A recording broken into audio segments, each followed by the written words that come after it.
கிறிஸ்துவில் அன்பார்ந்த சகோதர சகோதரிகளே, இன்றைய நற்செய்தி வாசகம் யோவான் 20வது அதிகாரம் 24 29 வரை உள்ள இறைவசனங்கள். உயிர்த்தெழுந்த இயேசு கிறிஸ்து அப்போஸ்தலருக்கு காட்சி கொடுக்கிறார். அந்த நேரத்திலே தோமையார் அங்கு இல்லை. தோமையார் திரும்பி வரும் பொழுது சீடர்கள் இயேசு கிறிஸ்து தங்களுக்கு காட்சி கொடுத்தார்கள் என்று வந்திருந்தார் என்று சொல்ல அந்த காரியத்தை அவரால் நம்ப முடியவில்லை. தோமையார் நம்பாமல் இருந்ததை நாம் நியாயப்படுத்த முடியாது. இயேசு கிறிஸ்து திரும்பி வந்து மறுபடியும் காட்சி அளிக்கும் பொழுது நம்பிக்கை கொண்டேன்னு சொல்றார், ஏன் என்னை நம்பவில்லைன்னு சொல்லிட்டு. அதனால தோமையார் நம்பாமல் இருந்தது சரியல்ல. ஆனால் நம்பாமல் தன்னுடைய மனதிலே இருந்த அந்த மன கஷ்டத்தை அவர் வெளியில சொன்னார். இது நிறைய கிறிஸ்தவர்கள் இறை வார்த்தையை கேட்குறாங்க, தங்களுக்குள்ள நிறைய டவுட் இருக்குது.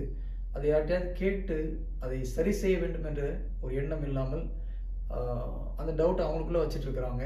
ஒரு சிலர் தங்களுக்குள்ள டவுட் இருந்தாலும் தெரிந்தது போல ஆக்ட் பண்றாங்க. இது இரண்டும் தவறு. உங்களுக்கு இறை வார்த்தையில் சந்தேகம் வரும் பொழுது ஞான மெய்ப்பர்களிடம் கேட்டு அதை நாம் சரி செய்து கொள்வது மிக மிக அவசியமாக இருக்கிறது. அந்த வகையில் பார்க்கும்போது தோமையார் செய்தது மிக மிக சரியான ஒரு காரியம். தன்னுடைய அந்த நம்பிக்கையின்மையை மனதில் வச்சுட்டு அவர் ரெட்ட வேஷம் போடல. என்னால் நம்ப முடியாது, நான் இயேசு கிறிஸ்துடைய காயங்களில் கையை விட்டு பார்த்தால் மாத்திரமே நம்பன்னு ஓப்பனா சொன்னார். அதனால் இயேசு கிறிஸ்து அவருடைய நம்பிக்கையை போக்க உதவுகிறார், அவருடைய அவநம்பிக்கையை போக்க உதவுகிறார். வந்து தன்னுடைய விழாவிலே கை விரல்களை விட்டு பார்க்க சொல்லும் பொழுது அங்கு ஒரு அற்புதமான ஒரு தேவ ரகசியத்தை கடவுள் அவருக்கு வெளிப்படுத்துகிறார்.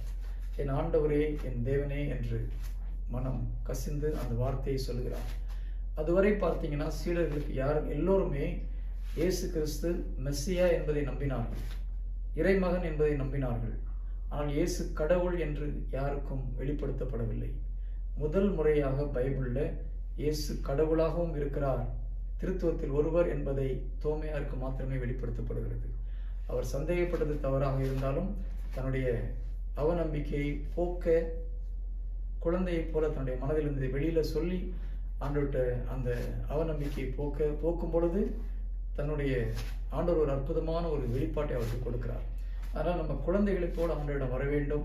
நமக்கு விவிலியத்தில் எந்த ஒரு டவுட் இருந்தாலும் நமக்கு விட அதிகமாக பைபிளை தெரிஞ்சவங்க, குறிப்பாக குருக்களிடம் சென்று நம்முடைய சந்தேகங்களை கேட்டு நாம் சரி செய்து கொண்டு அதன் பிறகு மீண்டும் சந்தேகப்படாமல் இருக்கணும். அது ரொம்ப ரொம்ப முக்கியம்.